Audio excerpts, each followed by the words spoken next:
अस्सलाम वालेकुम, very good evening to all of you. Dawn News पर इन फोकस के साथ मैं हूं नादिया नकी। कल जो कुछ हुआ सुप्रीम कोर्ट में और बड़ी तेज़ी में समाअत भी हुई और समाअत के बाद फैसला भी आ गया, और आज वो जो तहरीरी फैसला है यानी ऑर्डर है of the supreme court of Pakistan, वो 6 सफ़ों पर मुश्तमिल है।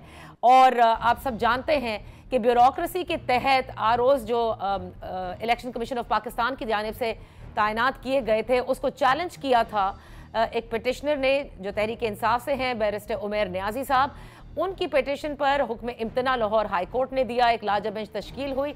लेकिन कल जो सारी डेवलपमेंट्स हुई उसके बाद चीफ जस्टिस ऑफ पाकिस्तान और जो 3 रुकनी बेंच उन्होंने बनाई थी, उन्होंने ये कह दिया कि 8 फरवरी ही इलेक्शन की आखिरी डेट है, उसी पे इलेक्शंस होंगे। और उन्होंने फौरी तौर पर इलेक्शन कमीशन ऑफ पाकिस्तान को ये हुक्म दिया था कि वो इलेक्शन शेड्यूल का इजरा करें, जो कि रात गए हो गया। यानी 2024 8 फरवरी को आम इंतखाबात होने हैं। अपने इस तहरीरी फैसले के अंदर लाहौर हाई कोर्ट के इस फैसले को जो हुक्म इम्तना का था उसे मुअत्तल किया गया था और मजीद आरओ के हवाले से या इस केस के ऊपर कार्रवाई करने से उन्हें रोका भी। कल आप सब ने अपनी स्क्रीन पर देखे होंगे कि चीफ जस्टिस ऑफ पाकिस्तान काफ़ी बरहम नज़र आए लाहौर हाई कोर्ट के इस हुक्म इम्तना पर, और उन्होंने बारहा ये कहा कि हम पहले ही कह चुके थे कि 8 फरवरी जो है वो पत्थर की लकीर है, यानी आम इंतखाबात 8 फरवरी को ही होने हैं।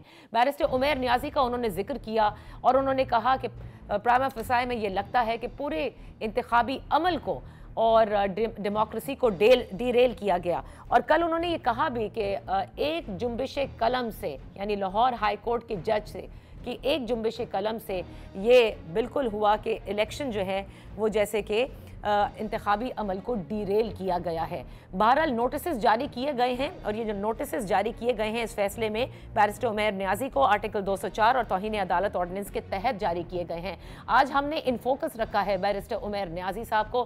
सो much for joining us. Tehreek Insaf से हैं, additional secretary general and the petitioner of the Lahore high court in this case. Thank you so much for joining us. Barrister साहब, सबसे पहले तो सुप्रीम कोर्ट ने आपका जो एक्शन है उसको तौहीन अदालत के ज़ुमरे में इस तरह से डाला कि क्यों ना तौहीन अदालत के नोटिस जारी किए जाएं, क्योंकि आपकी इस पिटिशन से जो हुक्म इम्तना जारी हुआ उससे ना सिर्फ इंतखाबी अमल बल्कि जमहूरियत को डीरेल करने का ये शायबा होने लगा।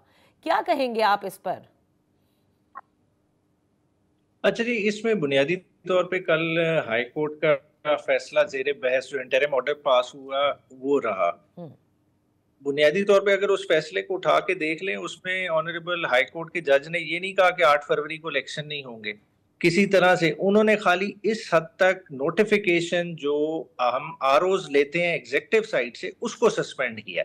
उन्होंने कहीं भी इलेक्शन कमीशन को रिस्ट्रेन नहीं किया कि आप इलेक्शन की एक्सरसाइज ना करें। उन्होंने कहीं ये नहीं कहा कि आप किसी और जगह से आरओज नहीं ले सकते। खाली क्योंकि ये आरओज का बैकग्राउंड पॉलिटिकल है, ये पॉलिटिकल विक्टिमाइजेशन में इन्वॉल्व रहे हैं, तहरीक इंसाफ को इन्होंने दीवार के साथ लगाया हुआ है। जितने डिटेंशन ऑर्डर्स हैं इन्हीं के नाम से जारी होते रहे हैं और वो detention orders high court set aside करती रही है डिफरेंट जजमेंट में। आपने टाइम टू टाइम जिस तरह से देखा शहरयार अफरीदी के साथ जो हुआ, जोशनदाना, यही लोग थे जो डिटेंशन ऑर्डर्स किसी के फोन पे जारी कर देते थे। पिंडी से बंदा उठाया, इस्लामाबाद पहुंच गया, इस्लामाबाद डिटेंशन ऑर्डर फौरन निकल आता था। बैरिस्टर साहब, let us make it clear for people. क्या आपने तमाम आरओज के लिए ये पिटिशन की थी ना कि आपको तो ब्यूरोक्रेसी से आरओज चाहिए ही नहीं है, यानी पूरे पाकिस्तान में, या सिर्फ पंजाब की बात कर रहे थे? के आरओज देखें, पिटिशन की प्रेयर इस हद तक थी कि रिस्ट्रेन किया जाए ईसीपी को appointing ROs and DROs from the executive side, ये इस हद तक थी। आप अगर स्कीम और एक्ट की उठा लें, उसमें इलेक्शन कमीशन के पास अपने भी अफसरान होते हैं, वो उनको भी आरओज डीआरओज अपॉइंट कर सकते हैं। वो कम पड़ जाएं तो वो सेकंड पार्ट में एग्जेक्टिव से भी ले सकते हैं, जुडिशरी से भी ले सकते हैं। हमारा ये कहना था कि ओवर आपकी प्रैक्टिस रही है, आपने पिछले 4 इलेक्शन साफ कराए हैं इनकी मदद से। जुडिशरी पे फिर भी लोगों का ट्रस्ट है। देखें, लोग रिलाय करते हैं अपने अल्टीमेटली फॉल बैक पोजीशन। लेकिन जो हुक्म इम्तना हुआ उसके बाद आपने देखा कि इलेक्शन कमीशन ऑफ पाकिस्तान की जानिब से जो ट्रेन किए जा रहे थे, यानी अंडर ट्रेनिंग थे इस वक्त डीआरओज एंड आरओज, वो ट्रेनिंग सस्पेंड हो गई। एंड जिस टाइम के ऊपर ये पिटिशन, ये फैसला भी आया, जो पिटिशन भी आपने दी, वो तो मतलब टाइमिंग इज वेरी इंपॉर्टेंट। उससे तो ये लगने लगा जैसे इलेक्शन डिले हो जाएंगे। आप भी जानते हैं कि 8 फरवरी को इलेक्शन होने हैं। जाहिर है कि जो इंतखाबी शेड्यूल की अनाउंसमेंट है वो 24 दिन पहले होनी है। तो जिस वक्त ये पिटीशन आई उसके बाद फिर क्या होना था? ट्रेनिंग का अमल इज ए साइमल्टेनियस प्रोसेस। ये कोई इस तरह से नहीं है कि ट्रेनिंग खत्म होगी तो इलेक्शन स्केड्यूल आएगा। वो तो किसी वक्त भी ट्रेनिंग हो सकती है। आप ट्रेनिंग इनकी किस लिए करा रहे हैं? ट्रेनिंग करा रहे हैं इलेक्शन डे को होल्ड करने के लिए। इलेक्शन डे कब है? 8 फरवरी। उससे पहले किसी वक्त भी ट्रेनिंग हो सकती है। ट्रेनिंग का तो इशू ही नहीं है। ना ना ना सर, बुनियादी तौर पे क्या बैरिस्टर साहब आप कह रहे हैं ट्रेनिंग का कोई इशू लेवल नहीं प्लेइंग है। फील्ड के लिए हम कह रहे हैं कि न्यूट्रल। अच्छा, पहले ट्रेनिंग पे आ जाते हैं, फिर आप लेवल प्लेइंग फील्ड का बिल्कुल जिक्र हाँ जी, कीजिएगा। ट्रेनिंग किसी वक्त भी। नहीं सर, कैसे हो हाँ सकती है? अगर शेड्यूल का अनाउंसमेंट हो गई, अब ये कहा जा रहा है कि 20 से 22 तक आपने नॉमिनेशन पेपर्स हासिल करने, जमा कराने, स्क्रूटनी करनी, ये काम तो इन्होंने ही करना है ना, और किसने करना है? तो दे हैव टू बी हाँ ट्रेन्ड जी, फॉर इट। वो खाली रिसीव किसने करने हैं? देखें, इलेक्शन की स्कीम में डिस्ट्रिक्ट रिटर्निंग ऑफिसर है जो डिस्ट्रिक्ट को मॉनिटर कर रहा है, ठीक है। फिर रिटर्निंग ऑफिसर्स होते हैं। रिटर्निंग ऑफिसर्स हल्के का काम करते हैं, उन्होंने स्क्रूटनी करती है। फिर असिस्टेंट रिटर्निंग ऑफिसर्स हैं। असिस्टेंट रिटर्निंग ऑफिसर ने नॉमिनेशन पेपर्स वगैरह नहीं लेने होते।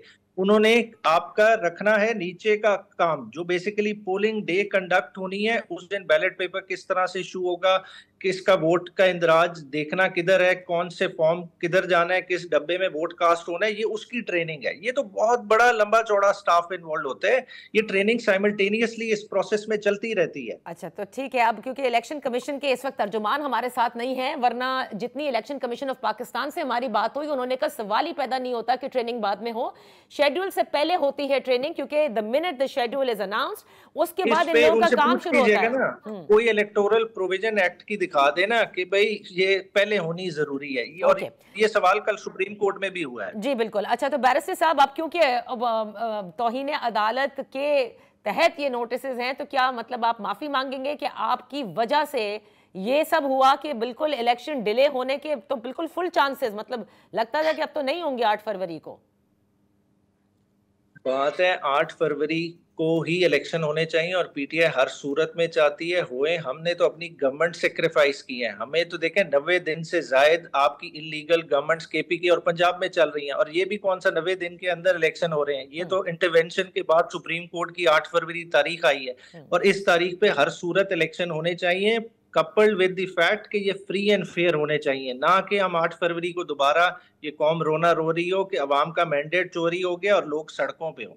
तो आप क्या सुप्रीम कोर्ट में माफी मांगेंगे ताकि कंटेम्प्ट की प्रोसीडिंग्स ना? माफी किस चीज की मांगनी है? बात है जुडिशियल ऑर्डर बैक कर रहा है। या तो हो ना कि मेरी पिटिशन को हाई कोर्ट ने उड़ा के साइड पे फेंक दिया हो कि ये गलत पिटिशन है, फ्रिवलस है, ठीक है। हाई कोर्ट ने उस पर स्टे दिया है, ठीक है। आप अब इस वक्त जो भी आपने जो लाहौर हाई कोर्ट के बारे में कमेंट्स पास कर दिए, जो भी कर दिए, मगर उस ऑर्डर को एक सैंक्टिटी अटैच थी। एक जज साहब ने उस पर अपना माइंड अप्लाई करके किया, और उन्होंने उसमें इंस्टेंसेस कोट किए कि किस तरह से तरीके इंसाफ के साथ विक्टिमाइजेशन हो रही है। उसका पैरा 5 और 6 तो पढ़े। ये तो वन साइडेड ईसीपी ने मिसलेड किया है सुप्रीम कोर्ट को।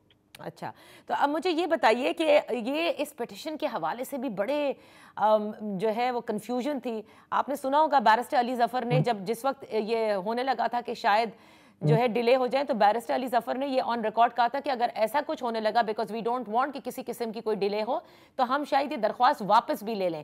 इस दरख्वास्त के बारे में बताइएगा कि barrister Umair Niazi who is the additional secretary general, ये कोर कमेटी की अप्रूवल के बाद तहरीक इंसाफ की हुई या बानी तहरीक इंसाफ के कहने पर की गई?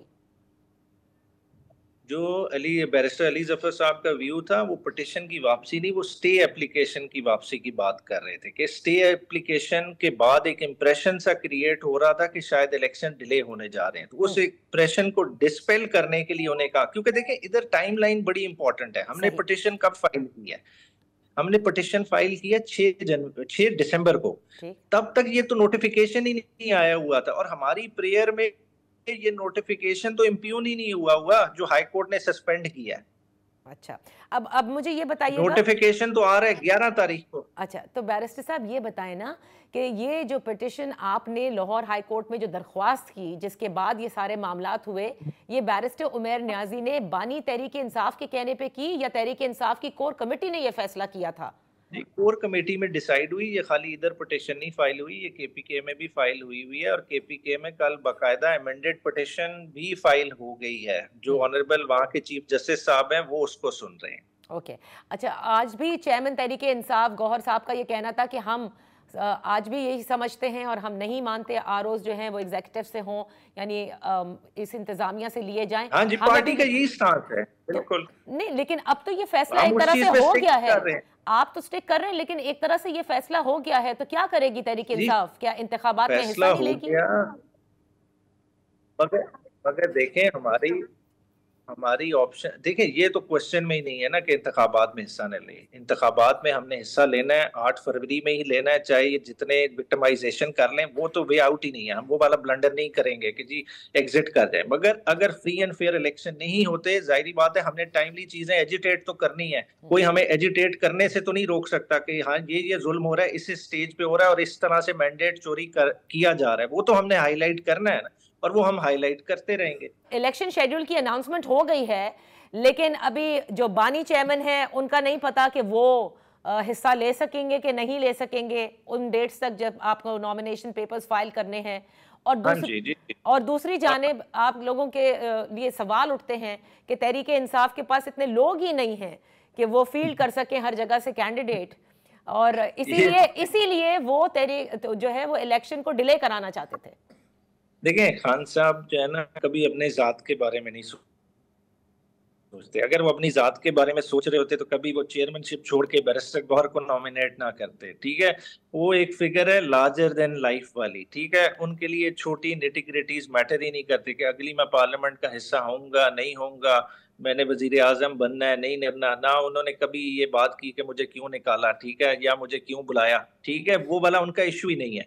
हमें वो फोकस उन्होंने जो ट्रेन किया हुआ है कि इस इलेक्शन को भरपूर लड़ना है। हमने मतलब कहने को बजाय 3 लेयर की बाकायदा टीम तैयार की हुई है। अगर एक कैंडिडेट ये अबडक्ट हो जाता है, उसकी जगह दूसरा, उसके जगह तीसरा, ये सेपरेट कैंडिडेट है। ये एक फैमिली की नहीं हम बात कर रहे कि जी फैमिली में बाप भाई जैसा कैंडिडेट बन जाते हैं, पॉलिटिकल वर्कर्स की बात कर रहे हैं। तहरीक इंसाफ की इस हद तक तैयारी है। अच्छा, तो बैरिस्टर उमैर नियाज़ी साहब, अब क्योंकि आपने जो सबसे बड़ी आप लोगों की शिकायत है वो जाहिर है ये जो आरओज के हवाले से थी, राइट, डीआरओज के हवाले से थी। अब आप they stay the way they are.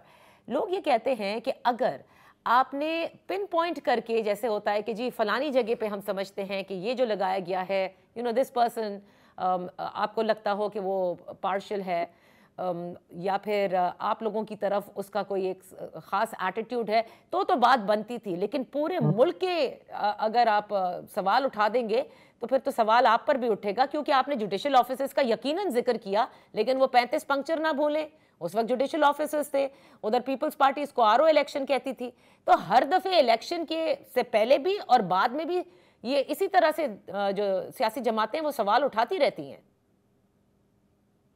आरओस का जो रोल होता है ना, वो सुपरवाइजरी रोल होता है। जो आप हल्के का रिटर्निंग ऑफिसर लगाते हैं ना, उसके नीचे पूरी एक टीम काम कर रही होती है। जैसा एक इलेक्शन बंदा लड़ा होता है ना, उसमें उसकी टीम होती है पोलिंग स्टेशन पे ना, इसी तरह आरओस की टीम होती है। आरओ ने उसको कंट्रोल करना होता है, रेगुलेट करना होता है। अगर आप वो रेगुलेशन प्रॉपर ना करें तो फिर 35 पंचर ही लगेंगे। मगर इस दफा तो 35 पंचर से काम आगे जा रहा है। इस दफा क्या कर रहे हैं कि एक जमात को बिल्कुल साइड लाइन करना चाह रहे हैं। रेवेन्यू ऑफिसरान, मतलब एक तहसीलदार, कभी आप इंटरेक्ट तो करके देखें ना इन लोगों को, ठीक है ना, जिनको प्रॉपर अंग्रेजी नहीं पढ़नी आती, उनके हाथ में आप इलेक्शन दे रहे हैं, लोगों का फ्यूचर दे रहे हैं, जो ट्रांसफर पोस्टिंग के लिए पैसे दे के लगते हैं, ठीक है, उससे आप एक्सपेक्ट करेंगे कि वो फ्री एंड फेयर इस मुल्क में इलेक्शन कराएगा। अच्छा, तो इसका मतलब कि आपने बस आरओज जो हैं वो उसके ऊपर जो आपके एतराज़ात हैं वो आज भी बजा हैं, and you are going to contest this. हाँ जी, डेफिनेटली। देखें ना, हम अपनी पोजीशन किस तरह से उसको एब्डिकेट कर सकते हैं। देखें, ये तो इलेक्शन उस तरह से फ्री एंड फेयर हो ही नहीं सकता। मगर बाकी है कि फील्ड हमने छोड़ना नहीं है, वो एंड तक हम उस चीज को रेजिस्ट करेंगे और डिफरेंट ऑप्शन एक्सरसाइज करेंगे। देखें, 11 का नोटिफिकेशन आया है सब्सिक्वेंट टू हमारी पिटिशन के फाइलिंग के, ठीक है ना, तो इसलिए हम इंडिविजुअली उसको इम्प्यून ही नहीं कर सकते थे कि भाई इस पे हमें एतराज है, उस बंदे पे एतराज है। ये तो अब नोटिफिकेशन आई है। हमारी पिटिशन तो 6 दिसंबर की फाइल थी। अब क्योंकि इलेक्शन प्रोसेस स्टार्ट हो गया है, अब लोग नॉमिनेशन पेपर्स फाइल करेंगे। अब उनकी जिम्मेदारी बनती है वो इंडिविजुअली अपने हलके के जहां जहां उन्हें मिसमैनेजमेंट, मैल प्रैक्टिस नजर आएगी उसको आइडेंटिफाई करेंगे और एजिटेट भी करेंगे, और उसकी पिटीशनें भी ऊपर हाई कोर्ट तक आएंगी और आगे भी जाएंगी। बहुत बहुत शुक्रिया barrister Umair Niazi, the petition of the Lahore high court, जिसमें उन्होंने आरओज़ के हवाले से तहरीक इंसाफ की ये पिटीशन थी, ये किसी कोई सोल पिटिशनर नहीं थे, और आज भी ये कहते हैं कि हमें आज भी एतराज़ात हैं कि आरओज़ जो हैं वो ब्यूरोक्रेसी से नहीं होने चाहिए, क्योंकि वो समझते हैं कि ये तमाम तर वो लोग हैं इंतज़ामिया के जो किसी न किसी सियासी जमात के तहत हैं। बहरहाल एक ब्रेक लेते हैं, ब्रेक से वापस आएंगे तो फॉर्मर एडवोकेट जनरल इस्लामाबाद से भी बात करेंगे कि कल की जो पूरी समात, आज का तहरीरी फैसला, वो इस बारे में क्या कहते हैं। Welcome back. कल की सुप्रीम कोर्ट की कार्रवाई और आज तहरीरी फैसले के हवाले से मुख्तलिफ किस्म की आरा आपके सामने लेकर आ रहे हैं। इस वक्त जो लीगल एक्सपर्ट हमारे साथ हैं, former advocate general Islamabad Jahangir Jadoon साहब, thank you so much for joining us. ये फरमाइएगा कि कल की जिस तेजी में समात हुई, अपील फाइल होती है और उसके बाद फिर आज आपने तहरीरी फैसला भी पढ़ लिया होगा, इसको आप किस तरह से देख रहे हैं? ये देखें, मैं इसमें जल्दबाजी की एक वजह ये भी समझता हूँ, क्योंकि एक तो इलेक्शन की डेट जो है वो 8 फरवरी थी, और इलेक्शन का शेड्यूल अगर अनाउंस ना होता कल की डेट में, या अगर चीफ जस्टिस साहब जो आपको पता है उनकी फ़्लाइट थी, वो छुट्टियों पे जा रहे थे और 3-4 घंटे का टोटल टाइम था, तो ये सारी चीज़ें अगर मिलाएं तो अगर ये कल हियरिंग ना होती तो फिर मेरे ख्याल में इलेक्शन 8 फरवरी को होने नामुमकिन थे। तो पहले भी चंद जो लोग हैं या जो लोग निगरान हैं, ये नहीं चाहते थे कि इलेक्शन 8 फरवरी के हों। वो चेमगोइयाँ जो है हम सुन रहे थे मीडिया में भी, बाकी भी काफ़ी सोर्सेज के जी 8 फरवरी को इलेक्शन नहीं होंगे। तो कल की डेट हियरिंग के बाद एक चीज़ कंफर्म हो गई है कि इलेक्शन 8 फरवरी को लाजमी होंगे, क्योंकि जब सुप्रीम कोर्ट ने ये ऑर्डर पास किया था, जजमेंट सुप्रीम कोर्ट ने दी थी, प्रेसिडेंट, आपके चैनल पे भी हमने कितनी दफ़ा कहा था जी कि प्रेसिडेंट ने डेट देनी है, उस वक्त इलेक्शन कमीशन बात नहीं मान रहा था, कह रहा था कि नहीं डेट हमने देनी है, हमने सारा काम करना है। तो फाइनली जब सुप्रीम कोर्ट ने इंटरवीन किया, फिर इलेक्शन कमीशन ने मीटिंग की प्रेसिडेंट के साथ, फिर कंसल्टेशन के साथ, तो इन्होंने खुद डेट की और सुप्रीम कोर्ट ने उस पर स्टैम्प लगाया कि ठीक है आप 8 फरवरी को करेंगे। अच्छा, लेकिन एक चीज बड़ी सरप्राइजिंग एलिमेंट है, मतलब आप देखिए कि मुल्क में बल्दियाती इंतखाबात हो तो सुप्रीम कोर्ट को इंटरवीन करना होता है, आम इंतखाबात का इनेकाद वक्त पर होना हो तो सुप्रीम कोर्ट आती है, तो इलेक्शन कमीशन ऑफ पाकिस्तान पे सवाल तो उठेंगे। डेफिनेटली आपकी बात से मैं 100% एग्री करता हूँ कि जो इलेक्शन कमीशन ऑफ पाकिस्तान है, इसका बुनियादी और आईनी काम ही इलेक्शन कराना है, इलेक्शन कराने के अलावा और कोई काम ही नहीं है। और इसमें काजी फैसल साहब ने एक दफ़ा अपने लोकल गवर्नमेंट की बात की है, इलेक्शन कमीशन के खिलाफ इतने सख्त रिमार्क्स दिए हैं, और मैं कोर्ट में मौजूद था सुप्रीम कोर्ट के अंदर, 5 मेंबरान को उसने पर्सनली तलब किया। उन्होंने कहा जी आप ये मुझे बताएं कि इलेक्शन कराने के अलावा आपका और क्या काम है। भाई आपका इलेक्शन का, आप तो 24 आवर जो है मतलब थ्रू आउट द ईयर आपको इलेक्शन के लिए रेडी होना चाहिए। राइट। अब जितनी मतलब चीज़ें हैं इलेक्शन कमीशन के पार्ट पे, और इलेक्शन कमीशन की बहुत बड़ी जिम्मेदारी है। अगर आप ये सारे लोग कहते हैं जी कि आरओ ये पॉइंट हो गया, आरओ वो पॉइंट हो गया, भाई जो मर्जी है आरओ पॉइंट हो, जिम्मेदारी सारी जो है इलेक्शन कमीशन की है, इस इलेक्शन को ट्रांसपेरेंट बनाए, फेयर बनाए, और लेवल प्लेइंग फील्ड जो है वो हर पार्टी को बराबर दे। अच्छा, ये उनकी ये आईनी जिम्मेदारी इलेक्शन, ठीक, लेकिन जरा इलेक्शन कमीशन, मैं अब इलेक्शन कमीशन की तरफ से आपको कहती हूँ कि अगर इलेक्शन कमीशन ये कहता है कि हम क्या करते, लाहौर हाई कोर्ट की तरफ से एक फैसला हुआ which is binding on us, तो हमारा कसूर क्या है? देखें, उन्होंने ये रात को उनको क्वेश्चन किया गया है, उनका शेड्यूल किधर है आपका, वो आगे से एक पीछे देख रहा है, दूसरा उसको देख रहा है, उन्होंने कहा आपका भाई शेड्यूल किधर है ये बताएं, आपने शेड्यूल क्यों विदहोल्ड किया है, क्यों नहीं अनाउंस किया है? लाहौर हाई कोर्ट ने किया था तो आप जाके जवाब देते, या जो है आपने ट्रेनिंग जो है आप कहते हैं ये ट्रेनिंग खराब हो गई है, आरओ की जो ट्रेनिंग जो है वो, इलेक्शन कमीशन अगर सिंसियरिटी के साथ ऑनेस्टली काम करे ना तो काफ़ी चीज़ें हल होती हैं। लेकिन आपको पता है यहाँ पाकिस्तान के अंदर इदारे अनफॉर्चुनेटली जो है वो इंडिपेंडेंट नहीं है। अच्छा, अब मुझे कल की प्रोसीडिंग के हवाले से कुछ लोगों के एतराज़ात हैं। देखिए, इलेक्शन कमीशन अपील फाइल करता है एक फैसले हुक्म इम्तना के खिलाफ लाहौर हाई कोर्ट के, और वो हुक्म इम्तना होता है तहरीक इंसाफ के एक बैरिस्टर की जानिब से एक दरख्वास्त पर। तो कल जो समात हुई, तो क्या आप समझते हैं, लीगली बताइएगा because you understand this better, Tehreek Insaf की रिप्रेजेंटेशन कहीं नहीं थी, उनको सुने बगैर क्या आपको लगता है कि ये ठीक था? नहीं, पहले मैं देखें, इसमें 2-3 चीज़ें बड़ी इंपॉर्टेंट, जिसकी तरह पहले मैंने आपको बताया, एक तो टाइम लाइन बड़ी इंपॉर्टेंट थी, दूसरा ये कि किसी को ये श्योरिटी नहीं थी कि ये तरीके इंसाफ के पार्टी की तरफ से पिटीशन थी या इस जो वकील साहब है उमैर न्याजी साहब इनकी इंडिविजुअल थी। एनीवे क्योंकि जो इससे पहले इस दिन से पहले जो इनके जफर साहब अली जफर वकील हैं उन्होंने एक चैनल पे कहा था कि जी हम इस पिटीशन को कोशिश करेंगे कि सुबह विदड्रॉ करा लें। अगर वो विदड्रॉ करा लेते तो ऑब्वियसली ऑर्डर खत्म हो जाता है, या वो कहते हैं ये नहीं आप विदड्रॉ ना करें, हमने अगर लार्जर बेंच बना दिया है। तो इसमें देखें ना, अगर ये सारा मलबा जो है अगर इलेक्शन लेट होते तो पीटीआई भी पड़ जाता कि इन्होंने जानबूझ के ये लेट कराए हैं। अभी भी ये लोग कह रहे हैं कि जी इन्होंने कोशिश की है कि इलेक्शन ना हो। हालांकि मेरे ख्याल में जो मैं अगर बिल्कुल ऑनेस्टली कहूँ कि पीटीआई का ये इंटेंशनली कोई ऐसा इरादा शायद ना हो कि जी वो इलेक्शन लेट हो, लेकिन जो वजह बन गया है इसकी कि वो इस बंदे की पिटीशन वजह बन गई है कि जी, और फिर उसने ये कहा जी कि हमें दूसरे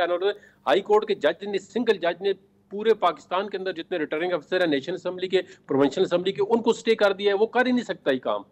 देखे ना, अब इलेक्शन एक्ट के अंदर मैकेनिज्म प्रोवाइड है। लेट से मुझे एक आरओ पे एतमाद नहीं है, मैं छोड़ देंगे पीटीआई को, मैं एज ए इंडिविजुअल जो है मैं वोट कास्ट करने के लिए आता हूँ, मुझे कहता है जी मैं तो इस आरओ पे बिलीव ही नहीं करता, या 2-4 पार्टियां आती हैं वो कहते हैं जी आरओ तो ठीक ही नहीं है, काम ही नहीं सही कर रहा, ये रिगिंग कराएगा किसी एक पार्टी। तो उसके लिए एक मैकेनिज्म ऑलरेडी इलेक्शन एक्ट के अंदर मौजूद है। ठीक है, ये पिटीशन एंटरटेनेबल ही नहीं थे हाई कोर्ट से। एक बड़ी अहम नुक्ता आपने उठाया और वो आज बड़ा जेरे बहस भी आया।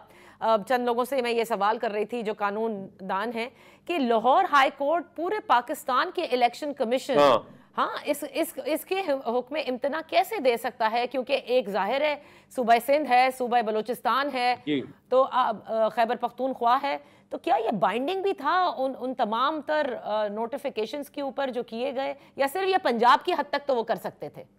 नहीं देखिए, उन्होंने ये काम किया है, उन्होंने कोई सूबा मेंशन नहीं किया है। जितने रिटर्निंग अफसर थे ना, उनका जो नोटिफिकेशन था 2-3-4 जितने भी नोटिफिकेशन थे इलेक्शन कमीशन के, उनको सस्पेंड कर दिया है। अब उसमें ऐसे रिटर्निंग अफसर हैं जो बलूचिस्तान में भी अपॉइंट हुए हैं, जो कराची में भी हुए हैं, जो मतलब है केपीके में हुए हैं। अगर तो वो कहते हैं जी कि लाहौर के किसी खास हल्के का जो रिटर्निंग अफसर है, लेट से लाहौर जो प्रॉपर लाहौर है उसका कहते हैं डिप्टी कमिश्नर जो है इसने एमपीओ के ऑर्डर निकाले, हमें इस पे यकीन नहीं है, वो जज साहब कहते हैं जी कि लाहौर का जो रिटर्निंग अफसर है इसके हद तक मैं या इस चीज नोटिफिकेशन जो है इसको सस्पेंड करता हूँ। वो दूसरा कहते हैं जी नहीं जी हमें गुजरांवाले के रिटर्निंग अफसर पे भी एतमाद नहीं, ये डिसऑनेस्ट बंदा है। वो कहता है जी गुजरांवाला और लाहौर के रिटर्निंग अफसर का नोटिफिकेशन में सस्पेंड करता हूँ, तो वो 2 सस्पेंड होते हैं, बाकी काम जारी रहता है। जहांगीर जदून साहब, thank you so much for being with us on in focus. यहाँ पर एक ब्रेक लेते हैं, ब्रेक के बाद हमारे साथ होंगे फाफेन से मुदस्सिर रिजवी और रजा रूमी, सीनियर तज्जिया निगार। देखते हैं कि वो क्या देखते हैं इन तमाम मामला। हमारे साथ हैं सीनियर तज्जिया निगार रजा रूमी साहब, thank you so much for joining us, और उनके साथ हैं फ्री एंड फेयर इलेक्शन फाफेन से मुदस्सिर रिजवी। आपका भी बेहद शुक्रिया। सबसे पहले मुदस्सिर आपसे गुफ्तगू का आगाज करूंगी। कल जो कुछ हुआ, अब क्योंकि इलेक्शन शेड्यूल का अनाउंसमेंट भी हो गई है, लेकिन कल एक चीज़ जिसके ऊपर सवालात उठ रहे हैं वो ये है कि इलेक्शन कमीशन ऑफ पाकिस्तान ने जब वो शेड्यूल का कहा गया कि वो कहाँ है, वो रेडी है, उन्होंने थोड़े दिन मांगे थे, आई थिंक 3-4 डेज और समथिंग लाइक दैट, लेकिन उन्होंने कहा आज ही आपने इलेक्शन शेड्यूल का इजरा करना है, और जो कि रात का हो गया। तो सवाल यही होता है कि एक तरफ इलेक्शन कमीशन ऑफ पाकिस्तान बार बार कहता है कि हम तो मुस्तकिल तैयार हैं, 8 फरवरी को ही होंगे। डू यू नॉट थिंक कि वैसे भी ये शेड्यूल रेडी और सब कुछ रेडी होना चाहिए? आई मीन ये हुक्म इम्तना तो चले बीच में आकर वाज लाइक अ स्पॉइलर, लेकिन बाकी चीजें तो इलेक्शन कमीशन को फॉलो करनी चाहिए, they should be on schedule. देखें, जो अपॉइंटमेंट ऑफ रिटर्निंग ऑफिसर और डिस्ट्रिक्ट रिटर्निंग ऑफिसर्स का मामला था, ये शायद अल्तवा में पड़ा हुआ था। उसकी शायद वजह ये थी कि जुडिशरी से सीख की जा रही थी ऑफिशियल्स, वो नहीं दिए गए। तो आखिरी वक्त में फिर जिस तरह आइन रिक्वायर करता है एग्जीक्यूटिव अथॉरिटीज़ की अपॉइंटमेंट, आर्टिकल 220 है कि एग्जीक्यूटिव अथॉरिटी को मदद करनी पड़ेगी, तो जो ब्यूरोक्रेसी से ऑफिसर्स अपॉइंट किए गए उनकी ट्रेनिंग का प्रोसेस जारी था। उसके बिल्कुल एन दरमियान में एक दिन ट्रेनिंग का हो गया था, और लाहौर का हाई कोर्ट ने अगेन ए सिंगल बेंच जो है उसने इलेक्शन का प्रोसेस रोक दिया। अब वो 2 दिन की ट्रेनिंग बाकी रह गई है। ट्रेनिंग लाजमी है क्योंकि कानून में तब्दीलियां भी हुई हैं, 5 अगस्त को अमेंडमेंट्स भी लॉ में हुई थी। वो रिटर्निंग ऑफिसर्स की ट्रेनिंग लाजमी जुज़ है, और उसमें 2 दिन ही जाया हो रहे हैं, कोई ज्यादा वक्त नहीं लग रहा। ठीक है, तो इलेक्शन कमीशन ऑफ पाकिस्तान पे आप कहते हैं कि वो अपना काम जो है बर वक्त कर रहा है, उस पर कोई सवाल नहीं है इस वक्त। This could have been done earlier. ये appointment of returning officer DRO का मसला जो था, ये इलेक्शन हमें पता था आने वाले हैं, ये सारे मामला पहले भी तय किए जा सकते थे, ये आखिरी वक्त तक छोड़े गए। जो शायद जल्दी हो सकता था, लेकिन अभी भी 8 फरवरी की जो डेट दी गई उसमें we are not losing any day. शायद नॉमिनेशन पेपर जमा कराने के कुछ दिन कम हो गए, लेकिन इलेक्शन की कैंपेन उतने ही दिनों की होगी जितनी कानून में रिक्वायर्ड है। अच्छा, रजा आपकी तरफ आऊंगी। देखिए, आरओज और डीआरओज और एआरओज, इनके ऊपर तो सवालात जो है वो सिर्फ तहरीक इंसाफ की नहीं है। चले वो तो चले गए थे पिटिशन के लिए, उनके आज भी शदीद तहफ़्फ़ुज़ात हैं। आज भी चेयरमैन तहरीक इंसाफ गौहर साहब कहते हैं कि जुडिशल ऑफिसर्स होने चाहिए, क्योंकि ये आरओज जो एग्जीक्यूटिव से लिए जा रहे हैं, इन्होंने तो हमारे खिलाफ सारा काम किया। अभी बैरिस्टर उमैर न्याजी भी यही कह रहे थे जो मेरे शो में थे। वो कहते हैं कि इन्होंने तो एमपीओज जो है ये जारी करते हैं, हम लोगों को दीवार से लगा के रखा हुआ है। इसी तरह के इल्ज़ामात इस्तेकाम पाकिस्तान पार्टी के भी हैं, पाकिस्तान पीपल्स पार्टी के भी हैं, एएनपी के भी हैं, चाहे वो खैबर पख्तूनख्वा से रिलेटेड हो, वहाँ की इंतज़ामिया से, या फिर पंजाब में। तो क्या सवाल नहीं उठाए जा सकते आरओस पर, डीआरओस पर? ये गलत है? नहीं, मेरे ख्याल से सवाल तो बिल्कुल उठाए जा सकते हैं, इसमें तो कोई हरज नहीं है। और एक तारीख रही है पाकिस्तान में इलेक्शंस में मेडल करने की और मैनिपुलेट करने की, इसलिए बहुत से खदशात जो हैं वो बेवजह नहीं है।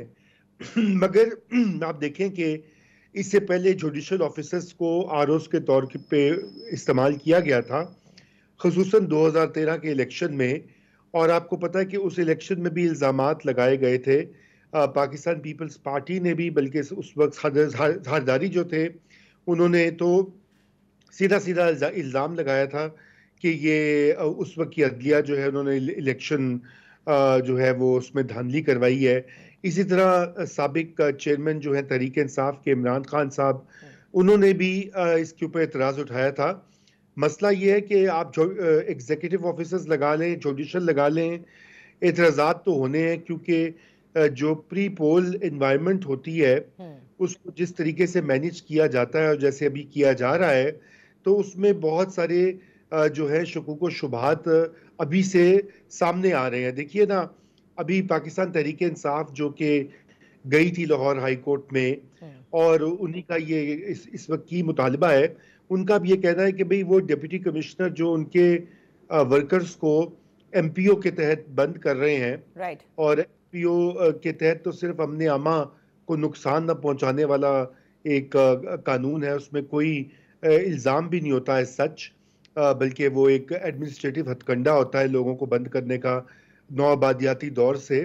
तो वो लोग किस तरह से फेयर इलेक्शन कराएंगे? बात तो उनकी गलत नहीं है, क्योंकि जो इंतज़ामिया है और जो एडमिनिस्ट्रेशन है इस वक्त मुख्तलिफ सूबों में, उनका रुझान जो है वो पीटीआई के हक में नहीं दिखाई देता, बल्कि यूं कहना गलत नहीं होगा कि इस वक्त एक पूरी फजा जो है जिसमें कि पीटीआई जो है वो दीवार से लगी हुई है। तो इसलिए मैं समझता हूं कि ये भी इलेक्शन कमीशन को देखना पड़ेगा, क्योंकि उनके पास इख्तियारात हैं कवानीन के तहत जहां पे वो इंटरवीन कर सकते हैं, और जहां पे इस तरह की एडमिनिस्ट्रेटिव जो है इंस्ट्रूमेंट्स इस्तेमाल किए जा रहे हैं उनको वो रोक सकते हैं। अच्छा, तो इसमें कमीशन की विजिलेंस बहुत जरूरी है। जी अच्छा, तो आपने कहा कमीशन की विजिलेंस जरूरी है। मैं मुदस्सर आपकी तरफ आती हूँ। देखिए, कल भी चीफ इलेक्शन कमिश्नर ने जो गैर रस्मी गुफ्तगू की थी सहाफियों से, उन्होंने कहा सबको लेवल प्लेइंग फील्ड दी जाएगी, सबको लेवल प्लेइंग फील्ड बिल्कुल मिलेगी। साथ में उन्होंने ये कहा कि जल्द से करे, जो भी करे, तहरीक इंसाफ भी करे। तो डज ही नॉट नो कि जैसे रजा भी कह रहे हैं कि क्या कुछ इस वक्त तहरीक इंसाफ के साथ किया जा रहा है, नजर आ रहा है? तो क्या मकसद सिर्फ इलेक्शन का इनेकाद है, या जो जिसे कहते हैं कि लेवल प्लेइंग फील्ड देना, इक्वल अपॉर्चुनिटीज देना, ये सब भी तो इलेक्शन कमीशन की जिम्मेदारी है? देखिए, इलेक्शन कमीशन अगर अपॉइंट कर रहा है ब्यूरोक्रेसी से लोगों को, असिस्टेंट कमिश्नर, डिप्टी कमिश्नर्स, जो सेक्शन 55 है इलेक्शन एक्ट का वो बड़ा वाज़ेह है। अब ये जो इलेक्शन ड्यूटी पे लोग आ गए हैं ये इलेक्शन कमीशन की सुपरविजन में चले गए हैं। इलेक्शन कमीशन के पास कानूनन इख्तियारात हैं कि इनके डिसिप्लिनरी रूल्स की, जहाँ जिस डिपार्टमेंट से आए, इनके डिसिप्लिनरी रूल के मुताबिक कॉम्पिटेंट अथॉरिटी जो भी है उसके मुताबिक इनको टर्मिनेट भी कर सकता है। तो ये इलेक्शन कमीशन के मुकम्मल तौर पे महतहती में है जब तक इलेक्शन ड्यूटी परफॉर्म कर रहे हैं। तो इलेक्शन कमीशन के पास इंतहाई स्ट्रेट जैकेटेड पावर्स हैं to control the behaviours and conduct of returning officers and district returning officer जो कि इलेक्शन ड्यूटी पे है। तो इलेक्शन अगर चाहे तो जहां पे लेवल प्लेइंग फील्ड के इश्यूज उठते हैं उनको ना सिर्फ वो एड्रेस कर सकता है, बल्कि जो इलेक्शन कमिश्नर साहब ने कल कहा था कि दुआ ही नहीं करेंगे, दवा भी करेंगे, दवा भी उनके पास है। और कानून ने उनको दवा दे दी है। और बहुत इंपॉर्टेंट चीज, जो 5 अगस्त को अमेंडमेंट्स हुई हैं इलेक्शंस एक्ट में, उसमें पहले जो इलेक्शन ड्यूटी पे अफसरान नहीं होते थे, यानी आरओ और डीआरओ के अलावा भी तो एक बहुत ब्यूरोक्रेटिक सेटअप है जो इंटरफेयर करता था, उस पर भी इल्जाम लगते थे। अब इलेक्शन कमीशन के पास ये भी इख्तियारात है। पहले इलेक्शन कमीशन के पास ये इख्तियार था कि उनको सस्पेंड कर सकता था या फिर विड्रॉ कर सकता था।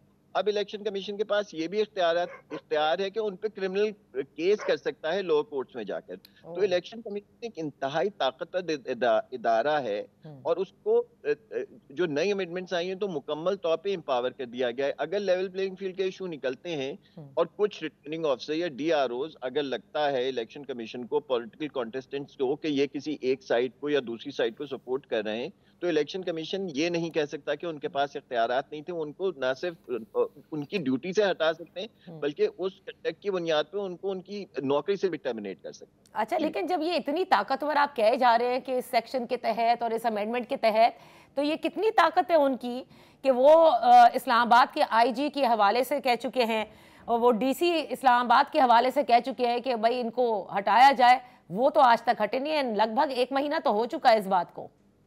ये तो एक्सरसाइज ऑफ पावर की बात है, कितने अथॉरिटेटिवली वो पावर्स को एक्सरसाइज करते हैं, लेकिन कानून में किसी किस्म की गुंजाइश नहीं छोड़ी गई है। जो भी प्लग वो जो गैप्स थे पिछली 2017 के एक्ट में, वो 5 अगस्त को जो अमेंडमेंट लॉ में हुई थी उसमें मुकम्मल कर दिए गए। यहाँ पर एक छोटी सी ब्रेक ले लेते हैं, ब्रेक के बाद अपनी गुफ्तगू जारी रखेंगे।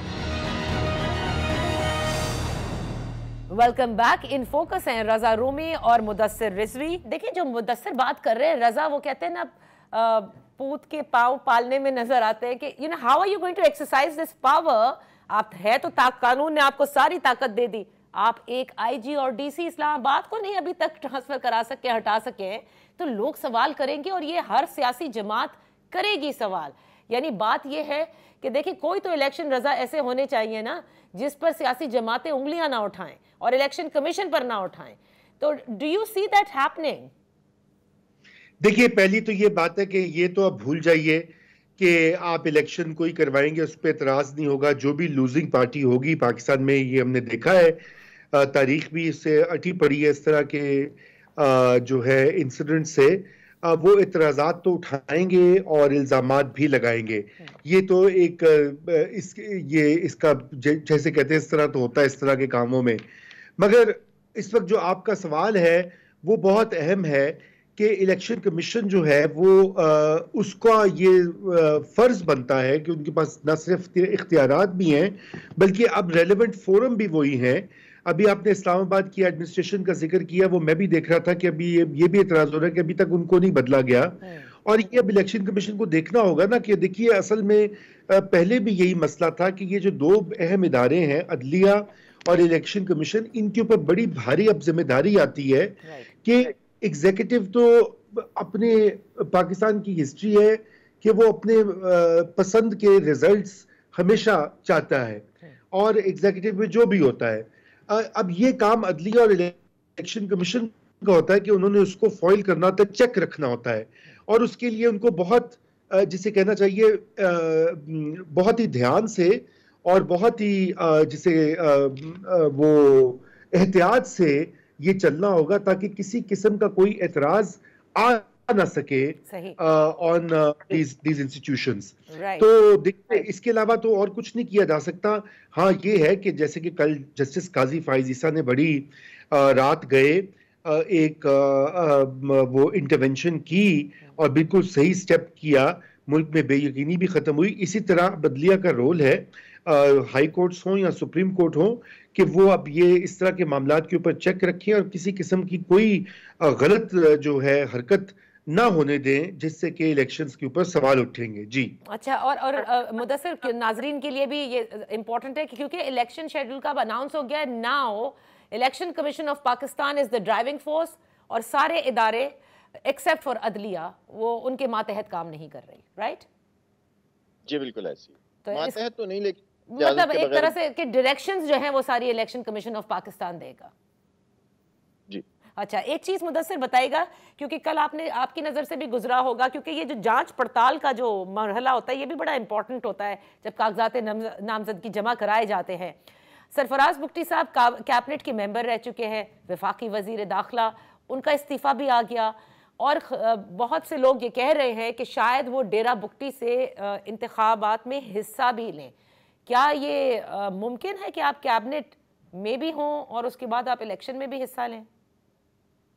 देखिए, ये भी एक अनयूजुअल सिचुएशन है और ये भी एक कॉन्स्टिट्यूशनल हमारा ग्रे है जिसमें हम पिछले 2 साल से रह रहे हैं, वो ग्रे में ही ऑपरेट करते रहे हैं, जिसमें बहुत सारे लोगों ने अपनी मर्जी से कॉन्स्टिट्यूशन को इंटरप्रेट किया। ये भी एक ग्रे एरिया है, क्योंकि आइडियली केयरटेकर गवर्नमेंट उसी वक्त आती थी जब गवर्नमेंट चली जाती थी और उसके बाद इलेक्शन का प्रोसेस होता था। इतनी लंबी ड्रैग्ड आउट केयरटेकर गवर्नमेंट रही नहीं है।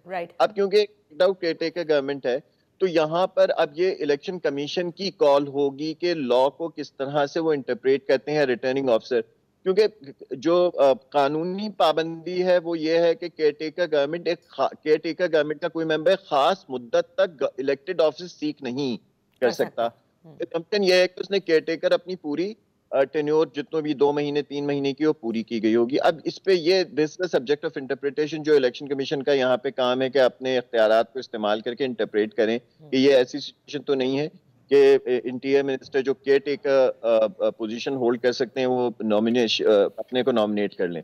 सही सही। Raza, last minute and I would like to say, आप बहुत पहले आए थे हमारे इसी प्रोग्राम में और उस वक्त जो कुछ हो रहा था, क्या आपने, क्योंकि प्री पोल माहौल का जिक्र किया है, क्या मैं आपसे पूछ सकती हूँ, is the play book in play? जी बिल्कुल, प्ले बुक इन प्ले है अनफॉर्चुनेटली नादिया, और वो उसमें कोई तब्दीली नहीं दिखाई दे रही। लगता ये है कि कुछ नहीं सीखा सीखने वालों ने और इख्तियार रखने वालों ने, और सियासी जमातों ने तो बिल्कुल भी नहीं सीखा अनफॉर्चुनेटली। लेकिन ज्यादा ये भी है ना कि हमारी अदलिया और जो हमारी मुक्तदरा हैं वो भी कुछ सीखे ना, कि जो कुछ होता रहा है इस मुल्क में उसको दोहराया ना जाए, क्योंकि अगर आप उसको दोहराते रहेंगे तो नुकसान किसका है? मुल्क का ही है, और क्या। सही। बहुत बहुत शुक्रिया Raza and being with us on in focus. अब क्योंकि शेड्यूल की अनाउंसमेंट हो गई है, जैसे जैसे अब ये दिन आगे बढ़ेंगे, कागजात नामजदगी वो जो फॉर्म्स हासिल करते हैं, फिर जमा कराते हैं, वो जांच पड़ताल, और उसके बाद वो final list of candidates, election का माहौल है। और अभी तो पार्टियों ने सारों ने मंशूर भी देने हैं, टिकट्स की तकसीम एंड मंशूर। Let's keep our eyes on that.